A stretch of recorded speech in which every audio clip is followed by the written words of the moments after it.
একদিন, হ্যাঁ, একদিন হঠাৎ করেই আমাদের বুকের ভেতরকার ধকধকানি থেমে যাবে। প্রিয়জনরা কাঁদবে, মানুষ দাফন করবে, আর আমরা চলে যাব এমন এক ঘরে যার নাম কবর। মৃত্যু থেকে কেউ পালাতে পারবে না, ধনী হোক কিংবা গরিব, রাজা হোক কিংবা ভিখারি। কুল্লু নাফসিন যায়কাতুল মাউত। প্রত্যেক প্রাণীকেই মৃত্যুর স্বাদ নিতে হবে। মানুষ ভাবে কবর শুধু মাটির নিচে অন্ধকার ঘর, কিন্তু আসলে কবরই আখিরাতের প্রথম ধাপ।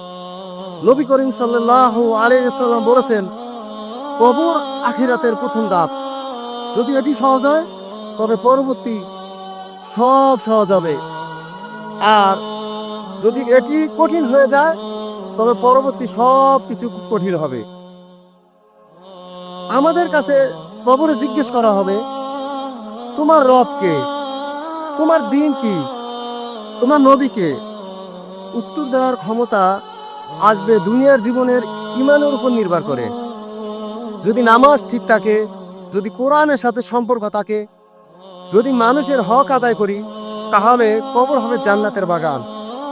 আর যদি গুনার পথে চলি, নামাজ ছেড়ে দেই, মিথ্যা ও অন্যায় করি, তাহলে কবর হবে জাহান্নামের গহ্বর। ভাই আমার, বোন আমার, একদিন আমাদের নাম থাকবে শুধু সমাধি ফলকে। আমাদের হাসি, কান্না, স্বপ্ন সব শেষ হয়ে যাবে, কিন্তু কবরের অন্ধকারের সঙ্গী হবে কেবল আমাদের আমল।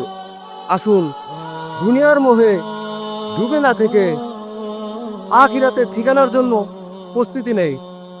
হয়তো আজ রাতেই আমাদের ডাক আসতে পারে।